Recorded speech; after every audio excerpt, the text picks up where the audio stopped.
Guys मेरे पास जो ये फोन है इसका नाम है Vivo V60। और जो Vivo की V सीरीज होती है ना, वो इंडियन पीपल को हमेशा से पसंद आई है, क्योंकि Vivo अपनी V सीरीज को एक ऐसे प्राइस पॉइंट पर लॉन्च करता है जो कि बजट में भी होती है और उनके स्पेक्स भी बहुत अच्छे होते हैं, स्पेशली उनके कैमराज। और रही बात आफ्टर सेल सर्विस की, तो उसमें भी Vivo अच्छी खासी लीड करता है। कहीं ना कहीं देखा जाए तो एक बहुत ही अच्छे पैकेज के साथ V सीरीज आती है। अगर लास्ट ईयर की बात करी जाए तो Vivo का जो मार्केट शेयर है इंडिया में वो 21% है। यानी कि ये जो ट्रस्ट है लोगों का वो दिखाता है टुवर्ड्स द Vivo कंपनी। तो ये फोन 5 से 6 महीने पुराना है, बट मैंने ये फोन 1 हफ्ता 10 दिन पहले खरीदा है।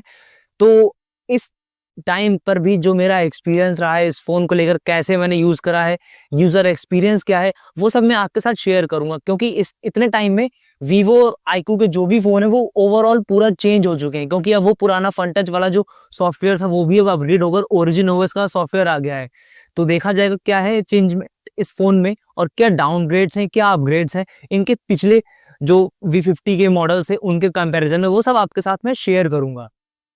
वीडियो को शुरू करने से पहले आपको बता दूं, आप देख रहे हो रेंचो रिट्रीट। ऐसी टेक रिव्यू वीडियोस में लाता रहता हूं। आप चैनल को सब्सक्राइब कर लो और बेल आइकन दबा लो, ताकि जो हमारी ऐसी वीडियोस हैं वो आपके पास तक सबसे पहले पहुंच सके, और ऐसी और भी इंटरेस्टिंग वीडियोस में लाता रहूं। शुरुआत करेंगे हम लोग इसकी बॉक्स कंटेंट के साथ में। तो अगर मैं बॉक्स कंटेंट की बात करूं तो Vivo इस पे बहुत ज्यादा ध्यान देता है। बॉक्स के अंदर ही आपको फोन के साथ में एक मैचिंग केस भी मिल जाता है, जिसकी क्वालिटी बहुत अच्छी है। वो जो पहले ट्रांसपेरेंट TPU केस चलते थे उनसे फार बेटर है ये। और आपको बॉक्स के अंदर ही एक 90 वॉट का फास्ट चार्जर भी मिल जाता है। साथ में आपको type A to type C की केबल, सिम इजेक्टर, डॉक्यूमेंटेशन वगैरह सब कुछ आपको Vivo वाले बॉक्स के अंदर ही प्रोवाइड कर देते हैं। और फोन में आपको पहले से ही प्री अप्लाइड स्क्रीन गार्ड भी देखने को मिल जाता है। अगर आप फोन नया नया ले रहे हैं और अगर आप तुरंत अगर कोई टेम्पर या कवर नहीं ले पा रहे हैं तो उसका भी Vivo ने पूरा ध्यान रखा है। प्री अप्लाइड स्क्रीन गार्ड है, अगर आप तुरंत नहीं ले पा रहे तो कुछ दिन आप इसको यूज कर सकते हैं। मेरे पास इसका ग्रे कलर वाला 8 128 GB का वेरिएंट है। इसमें आपको पीछे पॉलीकार्बोनेट बैग और प्लास्टिक की साइड फ्रेम्स देखने को मिलती हैं। अगर आप इनके अदर कलर्स की तरफ जाते हैं, जैसे कि जो इनका ऑस्पिशियस गोल्ड है, एक ब्लू कलर में है, तो उसमें आपको ग्लास बैग आपको देखने को मिलता है, बट इसमें इन्होंने पॉलीकार्बोनेट यूज करा है। बट ये मैट फिनिश के साथ आता है, तो इसमें इतना फिंगरप्रिंट स्मजेस वगैरह नहीं आते हैं। इसके फ्रंट में आपको एक नई डायमंड शील्ड की प्रोटेक्शन देखने को मिलती है। अब बहुत सारे लोग कंफ्यूज होंगे कि ये प्रोटेक्शन कैसी है, अच्छी है कि नहीं है। मैं आपको ये चीज क्लियर कर दूं कि Vivo के जो भी नए मॉडल्स हैं, T4 अल्ट्रा हो गया, T4 प्रो हो गया, या फिर जो भी T4 की सीरीज है, उसमें उन्होंने एक नई डायमंड शील्ड की प्रोटेक्शन लाई है। तो बेसिकली देखा जाए तो डायमंड शील्ड प्रोटेक्शन की ग्लास पर आने वाले फोन है Vivo के, उनके अभी तक 0 कंप्लेंट्स है। तो आप इसके प्रोटेक्शन की अंदाजा ऐसे लगा सकते हो। और साथ में आपको IP68 और IP69 की वाटर और डस्ट रेजिस्टेंस भी देखने को मिल जाती है। और साथ में ये phone anti drop friction technology के साथ में आता है। बात करें अगर इसके बटन्स एंड पोर्ट्स के बारे में, तो नीचे आपको एक स्पीकर ग्रिल देखने को मिल जाएगा, एक प्राइमरी माइक्रोफोन और फिर एक USB टाइप C का पोर्ट मिल जाएगा जो कि 2.0 वाला है, और एक सेकेंडरी माइक फिर आपको देखने को मिलेगा, और साथ में मिलेगा एक सिम ट्रे। राइट साइड में पावर बटन है, वॉल्यूम रॉकर है, और ऊपर भी थोड़ा सा बिजी कर रखा है इन्होंने। ऊपर भी आपको एक स्पीकर मिलता है, स्टीरियो स्पीकर से, तो आपको ऊपर भी एक स्पीकर देखने को मिल जाएगा, और एक ऊपर इन्होंने नॉइस कैंसिलिंग माइक्रोफोन भी दे रखा है, और साथ में IR ब्लास्टर भी इस फोन में दे दिया इन्होंने। और लेफ्ट साइड एकदम क्लीन है, और बैक में इन्होंने ट्रिपल रियर कैमरा सेटअप दिया है एक ऑरा फ्लैश लाइट के साथ में। इसके बारे में मैं डिटेल में बताऊंगा जब कैमरा वाले सेक्शन में पहुंचेंगे। बात करें अगर इसके डिस्प्ले के बारे में, तो इसमें आपको 6.77 इंचेस का full HD plus AMOLED 120 hertz वाला डिस्प्ले देखने को मिल जाता है, जो कि 10 बिट टेक्नोलॉजी पर बेस्ड है, जिसकी वजह से जो इसके कलर्स है ना वो बहुत ही एक्यूरेट और पंची देखने को मिलते हैं। इसमें आपको YouTube, Netflix और प्राइम वीडियो के ऊपर HDR10 का भी सपोर्ट देखने को मिलता है, जिससे कि जो आपका वीडियो वॉचिंग का एक्सपीरियंस है ना वो बहुत ही अच्छा हो जाता है। और इस बार Vivo ने अपने V सीरीज के इस V60 में ब्राइटनेस में बहुत ही अच्छा अपडेट करा है। तो इसमें जो आपकी पीक ब्राइटनेस मोड है वो आपको 5000 निट्स का देखने को मिलता है, और साथ में HBM यानी कि हाई ब्राइटनेस मोड है वो भी इन्होंने 1500 निट्स का दे दिया है। तो ये इंडोर विजिबिलिटी में तो कोई प्रॉब्लम नहीं आने वाली है। इवन ये आउटडोर में भी अच्छा खासा ब्राइट है, अच्छी खासी विजिबिलिटी रहता है ये आउटडोर में भी, अगर आप डायरेक्ट सनलाइट में इसको यूज करते हैं तो। इसका जो डिस्प्ले है ना वो एकदम बटरी स्मूथ है, और Vivo ने V60 के ऊपर ये प्रॉमिस किया है कि जो इसका डिस्प्ले है वो अगले 5 साल तक मॉडरेट यूज पर ऐसे ही बटरी स्मूथ चलेगा जैसा कि ये आया है। और मैंने इतने दिनों में जितना भी इसको यूज करा है ना, मेरा एक्सपीरियंस एकदम टॉप नॉच है, एकदम हाई क्वालिटी की डिस्प्ले है इसकी। इसमें जो आपकी 4K वीडियोस है, 4K HDR वाली वीडियोस है ना, वो एकदम मक्खन की तरह चलती हैं। और इसके जो कलर्स हैं वो अच्छे खासे सैचुरेटेड, पंची और एक्यूरेट देखने को मिलते हैं। इसमें आपको वेट टच टेक्नोलॉजी भी देखने को मिलती है। अगर आपके हाथ गीले हैं या फिर स्क्रीन पर पानी वगैरह गिर गया है तो भी ये कोई प्रॉब्लम नहीं आएगी, फिर भी इसका स्क्रीन अच्छा खासा चलेगा। और साथ में ये phone SGS blue light certified है। अब बहुत सारे लोग सोच रहे होंगे कि ये क्या है। तो बेसिकली क्या होता है, जो हमारे फोन से जो ब्लू कलर की लाइट एमिट होती है, तो वो लाइट रात के टाइम पर हमारी आंखों पर बहुत स्ट्रेन डालती है। तो ये फोन उस ब्लू लाइट को बहुत ज्यादा कंट्रोल करता है, ताकि जो हमारी आंखों के ऊपर स्ट्रेन है वो बहुत ही कम से कम आए। और इसमें आपको 1920 हर्ट्ज का PWM डिमिंग मोड भी देखने को मिल जाएगा, जिससे कि अगर आप रात में अंधेरे में फोन यूज कर रहे हैं तो लो ब्राइटनेस पर कोई फ्लिकरिंग और कोई भी ऐसा जिटर वगैरह आपको स्क्रीन पे देखने को नहीं मिलेगा। इसके जो बेजल्स है ना, वो भी सिमेट्रिकल है, बहुत ज्यादा थिन तो नहीं है बट हाँ थिन है, यानी कि 93% आपको स्क्रीन टू बॉडी रेशियो देखने को मिल जाएगा। ये फोन एक क्वाड कर्व डिस्प्ले के साथ में आता है, और इसका जो बैक है वो भी क्वाड कर्व्ड है। एजेस है, इसकी साइड्स हैं, वो भी हल्के हल्के कर्व्ड है। तो जब आप इस फोन को हाथ में पकड़ते हैं ना, तो जो इन हैंड फील है इसका ना, वो बहुत अच्छा आता है। और ये फोन हाथ में पकड़ने पर बहुत ही स्लिम फील होता है। और हालांकि यहाँ पर वीवो ने ये भी प्रॉमिस किया है कि जो 6500 mAh की बैटरी पर आने वाले फोन है, उसमें ये वीवो V60 सबसे पतला फोन है। अब बात करते हैं इसके सबसे स्ट्रॉन्ग और मेन पॉइंट के बारे में, जो कि है इसका कैमरा। बैक से स्टार्ट करते हैं, जिसमें आपको 50 मेगापिक्सल का OIS सेंसर के साथ सोनी LYT766 सेंसर वाला एक जाइस के साथ आपको मेन कैमरा देखने को मिल जाएगा। और 50 मेगापिक्सल OIS के साथ में 3x सुपर टेलीफोटो वाला कैमरा भी देखने को मिल जाएगा, जो कि जाइस के साथ है। और एक 8 मेगापिक्सल का अल्ट्रा वाइड भी दे दिया है, और वो भी जाइस के साथ में है। और साथ में एक ऑरा लाइट भी इन्होंने दे रखी है, जिसको आप रात में अगर आप फोटोशूट वगैरह कर रहे हैं तो उसकी मदद से आप बहुत अच्छे फोटोज निकाल सकते हैं।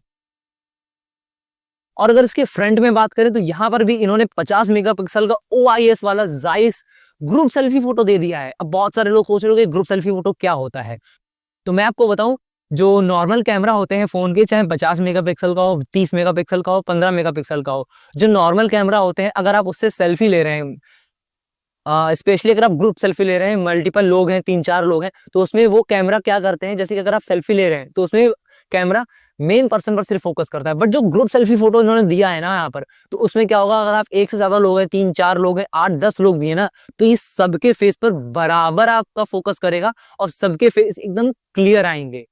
इस फोन में आपको AI 4 सीजन पोर्ट्रेट मोड भी देखने को मिल जाता है, जिसकी मदद से आप अपनी फोटोज को, जो उसका बैकग्राउंड है, जो उसका ओवरऑल जो एक्सपीरियंस है ना, उसको आप चेंज कर सकते हो। 4 अलग अलग सीजन्स में, विंटर, स्प्रिंग, समर, इस तरह के आप 4 अलग अलग सीजन्स में उनको चेंज कर सकते हो। और जो उसका AI से जब वो फोटोज जनरेट कर कर देता है ना 4 सीजन वाले, तो इतने एक्यूरेट होते हैं ना, कोई भी देखकर ये नहीं समझ पाएगा कि वो फोटो AI से बनाए गए हैं। ये इतनी अच्छे से एक्यूरेट करके उसको देता है। और इस फोन में आपको 10x का स्टेज मोड भी दिया है। अगर आप किसी कंसर्ट में जा रहे हैं, किसी शो में जा रहे हैं, कहीं शादी में जा रहे हैं, अगर आपको दूर से, जैसे जो बंदा स्टेज पर खड़ा है उसकी फेस एकदम क्लियर फोटो लेनी है ना, तो इसके 10x स्टेज मोड से आप एकदम क्लियर फोटो ले सकते हो। आर्टिस्ट वगैरह की, जो भी आपका मेन पर्सन होगा स्टेज पर, उसकी आप एकदम क्लियर फोटो ले सकते हो। और इस फोन से ना आप लिटरली 100x तक ऑप्टिकल जूम कर सकते हो, और उसके रिजल्ट्स ना मुझे बहुत ही अच्छे लगे हैं। जो टेक्स्ट वगैरह होते हैं 100x पर, वो भी अच्छे खासे विजिबल होते हैं। मैं आपको कुछ फोटोज दिखाऊंगा इसके मेन कैमरा से, आप उसको देखिएगा और देखिएगा कितनी एक्यूरेट फोटो है, कितना अच्छा HDR कंट्रोल वगैरह इसने किया हुआ है। इसका चाहे मेन कैमरा हो गया, अल्ट्रा वाइड हो गया, पोर्ट्रेट हो गया, सेल्फी हो गया, ये सब ना मिलकर एक बहुत ही अच्छा पैकेज बनाते हैं, अगर आप एक कैमरा फोकस्ड फोन देख रहे हो तो। और उसके साथ साथ इस फोन में आपको पोर्ट्रेट के सारे लेंसेज देखने को मिल जाते हैं, 23 mm से लेकर 100 mm तक। और आप लिटरली मानोगे नहीं, 100 mm के भी शॉट्स ना इतने ज्यादा क्लियर आते हैं, इतना अच्छा एज डिटेक्शन इन्होंने करा हुआ है ना। आप डायरेक्ट फोटोज देखो उसकी, और आप उसको देखकर अंदाजा लगा सकते हो कि कितनी अच्छे पोर्ट्रेट शॉट इसके निकल आ आते हैं। इसका जो एज डिटेक्शन है ना, वो बहुत अच्छा है। हाँ, कभी कभी थोड़ा सा सॉफ्ट कर देता है, बट जो ओवरऑल फोटो का जो सैचुरेशन है, जो उसकी शार्पनेस है ना, एक्यूरेसी, वो मेंटेन करके रखता है, उसमें वो कोई कमी नहीं करता है। इसका जो HDR कंट्रोल है ना, वो भी बहुत अच्छा है। अगर आप अगेंस्ट सनलाइट में फोटो लोगे ना, तो इसका HDR मैनेजमेंट बहुत अच्छे से वर्क करता है। नाइट मोड भी अच्छे से वर्क करता है, बट समटाइम्स वही इशू आता है, थोड़ा सा फोटो को सॉफ्ट करता है, but most of the times आपको इस फोन की जितनी भी फोटोज है ना वो आपको पसंद आएंगे। इसके सेल्फी कैमरा में भी इन्होंने अल्ट्रा वाइड दिया रखा है, ये आपका बहुत ही अच्छा एक्सपीरियंस देने वाला है। इसमें आपको India exclusive special wedding vlog का भी आपको एक मोड दे रखा है, जिससे कि अगर आप कहीं शादी में जा रहे हैं, किसी फंक्शन को अटेंड कर रहे हैं, अगर आप सोच रहे हैं कि वहां पर आप जाएं और आपके पास कैमरा नहीं है, आप फोन से आप चाहते हैं कि व्लॉग शूट कर लें या फिर उसको आप पूरा अच्छे से एडिट कर लें, बट आपके पास टाइम नहीं है, तो इसमें आपको कुछ नहीं करना है। बेसिकली इसका जो वेडिंग पोर्ट्रेट मोड है उसको ऑन करना है और उसको आप छोटी छोटी क्लिप्स उसमें आप दे दीजिए, तो ये ऑटोमेटिक ना उसको एक एक व्लॉग में कन्वर्ट करके दे देगा, जो कि बहुत ही अच्छा लगता है देखने में। इसको जो बैक में कैमरा है, मेन हो गया, टेलीफोटो हो गया या फिर अल्ट्रा वाइड हो गया, तीनों कैमरा में 4K 30 FPS पर वीडियो रिकॉर्ड करने का आपको ऑप्शन देता है। और फ्रंट कैमरा में भी इसमें आपको 4K 30 FPS का ऑप्शन मिलता है वीडियो रिकॉर्डिंग के लिए। आप बैक कैमरे से और फ्रंट कैमरे से शूट की हुई जो वीडियोस है ना उनके एग्जांपल्स देखिए और देखिए कितनी स्टेबल और अच्छी वीडियोस ये शूट कर लेता है। ये वीडियो इसी फोन के फ्रंट कैमरे से शूट हो रही है, इससे आपको वीडियो का अंदाजा तो लगेगा ही और साथ में आपको वॉइस का भी अंदाजा लग जाएगा कि कैसी आवाज आती है बाहर। इसमें आपको बहुत सारे कैमरा ऑप्शंस देखने को मिल जाते हैं, जिसमें आपका जाइस ऑप्टिक्स हो गया, मल्टीफोकल पोर्ट्रेट्स हो गया, स्टाइल बोके हो गया, सुपर मून, एस्ट्रो प्रो, हर ऑप्शन से आपको फोन के अंदर देता है। और यही नहीं, जो इसके टेलीफोटो जो इसके पोर्ट्रेट्स हैं, आप उसका बुके इफेक्ट भी चेंज कर सकते हो कि आपको बैकग्राउंड में ब्लर कैसा चाहिए, उसकी इंटेंसिटी आप कम ज्यादा कर सकते हो। अब बढ़ते हैं इसकी परफॉर्मेंस की तरफ। अब आप कैमरा फोन ले रहे हो, थोड़ा बहुत तो गेमिंग आप करोगे ही, थोड़ी बहुत तो आपको परफॉर्मेंस चाहिए फोन के अंदर। अगेन ये कोई परफॉर्मेंस सेंट्रिक फोन नहीं है, कैमरा सेंट्रिक फोन है, बट स्टिल जो इसका परफॉर्मेंस है, जो इसका प्रोसेसर है ना वो बहुत अच्छा है। इसमें आपको स्नैपड्रैगन का 7 Gen 4 वाला प्रोसेसर देखने को मिलता है। फ्लैगशिप नहीं है, एक एवरेज मिड रेंज का प्रोसेसर है, बट जो इसका पुराना वेरिएंट था Vivo V50, उसमें 7 Gen 3 से अपग्रेड कर दिया है 7 Gen 4 पर। ओवरऑल अच्छा है, उतना फास्ट नहीं है बट अच्छा आपको काम करके निकाल देगा। जब भी फोन आया था तो ये 60 FPS की गेमिंग पर अनलॉक था, बट इसका जब से एंड्रॉइड 16 का अपडेट आया, जब से इसमें ओरिजिन ओएस आई है, BGMI के अंदर 90 FPS इसने अनलॉक कर दिया है। और जो इसके एवरेज FPS है, आप मानोगे नहीं, 86 से 87 के बीच में देखने को मिले हैं, जो कि बहुत ही अच्छा एक नंबर है। बहुत ही स्मूथ एक्सपीरियंस लेकर आता है, चाहे गेमिंग होगी, कैमरा हो गया, मल्टीमीडिया हो गया, ये ओवरऑल हर सेगमेंट में एक अच्छा स्मूथ एक्सपीरियंस लेकर आता है। बात करें अगर इसके बैटरी के बारे में, तो इसमें आपको बड़ी 6500 mAh की बैटरी मिल जाती है और साथ में आपको 90 वॉट की सुपर वूक फास्ट चार्जिंग भी देखने को मिलती है। और इसका बैटरी बैकअप बहुत कमाल का, अगर आप मॉडरेट यूज कर रहे हो तो आपको ये 1 से 1.5 दिन तो इजिली निकाल देगा। अगर हैवी यूज भी कर रहे हो तो 8 से 9 घंटे का स्क्रीन ऑन टाइम ही आपको इजिली दे देगा। अब आप सोच रहे होंगे 6500 mAh वाली बैटरी, और भी सारे फोन आते हैं वो इतनी ज्यादा स्क्रीन ऑन टाइम नहीं देते हैं, बट ये क्यों देता है, इसके पीछे भी एक रीजन है, जो कि है इसका प्रोसेसर। अगेन प्रोसेसर इसका कोई बहुत हाई है नहीं, मिड रेंज प्रोसेसर है, तो वो इतनी ज्यादा बैटरी कंज्यूम नहीं करेगा। अगर बात करें इसके सॉफ्टवेयर के बारे में, तो ये फोन जब आया था तो ये फंटच OS 15 पर था, जो कि एंड्रॉइड 15 पर बेस्ड था, बट ये एंड्रॉइड 16 में इसने ओरिजिन OS 6 का एक स्टेबल अपडेट दे दिया है, जिसके बाद से ये फोन ना एकदम टॉप क्लास का हो गया है। मैं ओरिजिन OS पर एक अलग से वीडियो लाऊंगा, क्योंकि अगर मैं इस वीडियो में बताने बैठ गया ना तो भाई वीडियो बहुत लंबी होने वाली है। उस वीडियो में ओरिजिन OS से रिलेटेड जितनी भी चीजें हैं ना वो सारी मैं आपको कवर करके बताऊंगा। और वीवो ने इस फोन में अपडेट भी अच्छा खासा दे दिया है, 4 साल का सॉफ्टवेयर अपडेट और 6 साल के सिक्योरिटी पैचेस दे दिए, जिसमें कि एक सॉफ्टवेयर अपडेट इसका आ गया है, तो यानी कि एंड्रॉइड 19 तक 3 साल के इसको सॉफ्टवेयर अपडेट अभी और मिलेंगे। स्टोरेज टाइप बात करूँ तो मेरे पास इसका बेस वेरिएंट है 8GB 128GB रैम वाला। इसके आपको हायर मॉडल में मिल जाएंगे 8/256, 12/256 और 16/512GB तक के भी आपको इसके वेरिएंट देखने को मिल जाएंगे। लेकिन यहाँ पर स्टोरेज में इन्होंने थोड़ी सी कटौती करी है, LPDDR4X और UFS 2.2। UFS 3.1 तो आजकल 15,000 के फोन में भी मिलता है, बट उतना ज्यादा कोई इशू नहीं है इसमें। फोन अच्छा खासा ही आपकी मेंटेनेंस करके रखता है, जो भी आपके रिसेंट ऐप्स होते हैं, बैकग्राउंड में जितने भी ऐप्स होते हैं ना, मेमोरी वगैरह इसकी अच्छी है। ऑडियो की बात करूँ तो इसमें आपको स्टीरियो स्पीकर्स मिल जाएंगे, क्लैरिटी अच्छी है, लाउडनेस अच्छी है, बेस अच्छा है, वोकल्स। और अगर ट्रेवल्स की बात करें तो सब कुछ ओवरऑल एक कंट्रोल है। बात करें अगर इसके नेटवर्क और कनेक्टिविटी के बारे में, तो इसमें आपको 11 5G बैंड्स देखने को मिल जाते हैं। VoNR एकदम कांस्टेंट मिलेगा, 5G++ तक का भी सपोर्ट है इसमें। वाईफाई 6 है, ब्लूटूथ 5.4 है, IR ब्लास्टर भी है इसमें, जिससे कि आप इस फोन को एज अ रिमोट भी यूज कर सकते हो। अगर आपके घर में इलेक्ट्रॉनिक का कुछ ऐसी टीवी हो गई, पंखा हो गया, AC हो गई, इन सबको आप अपने फोन से कंट्रोल कर सकते हो। और इसमें आपको NFC का भी सपोर्ट मिलता है, अगर आपको टैप एंड पे करना है तो उसके लिए आप NFC भी यूज कर सकते हैं उसमें। हालांकि यहाँ पर इन्होंने यूएसबी पोर्ट 2.0 वाला ही दिया हुआ है। अगर आप लैपटॉप में या फिर पीसी में अगर आप फाइल ट्रांसफर कर रहे हो तो वो बेसिकली थोड़ी सी स्लो होगी। और इसमें जो आपका सिम स्लॉट है वो डुअल नैनो सिम सपोर्ट करता है, कोई ई सिम और कोई एसडी कार्ड का सपोर्ट नहीं है। जीपीएस है, वोल्टी है, और बेसिकली फोन में आने वाले हर नेटवर्क और कनेक्टिविटी का ऑप्शन इसमें आपको देखने को मिल जाएंगे। अगर इसके सेंसर्स की बात करें तो उसमें आपको in display optical fingerprint sensor देखने को मिल जाता है, जो कि फास्ट है और एक्यूरेट है। एक्सेलेरोमीटर है, एम्बियंट लाइट सेंसर है, प्रॉक्सिमिटी सेंसर है, ई कंपास है, जायरोस्कोप है और कलर टेम्परेचर सेंसर है। इस फोन में आपको एफएम रेडियो नहीं मिलता है। और अगर इसके एआई फीचर्स की बात करें तो इसमें आपको एआई ऑरा लाइट 2.0 देखने को मिलता है, एआई इरेज 3.0 है, एआई 4 सीजन पोर्ट्रेट है, एआई इमेज एक्सपेंडर है, एआई मैजिक मूव है, एआई फोटो इनहेंस है, AI transcript note assist, AI global translation, wedding vlog portrait, smart network switching, AI call translation live है, जिसमें कि अगर आप सामने वाले से किसी से बात कर रहे हो जिसकी लैंग्वेज आपको समझ में नहीं आ रही, कोई फॉरेन का बंदा है, कोई आउट ऑफ स्टेट का है, तो ये फोन बेसिकली आपको लाइव कॉल ट्रांसलेट करके आपकी लैंग्वेज में आपको दिखा देगा। और साथ में इसका हम सबका फेवरेट सर्कल टू सर्च भी है। और साथ में इसमें आपको फोटो कटआउट का भी ऑप्शन मिल जाता है, और इसमें आप स्काई को भी चेंज कर सकते हो अपनी फोटो में। प्राइसिंग की बात करूं तो अभी ये फोन 37,000 में मिल जाएगा, इसका बेस वेरिएंट फ्लिपकार्ट पर और ऑफलाइन स्टोर्स पर।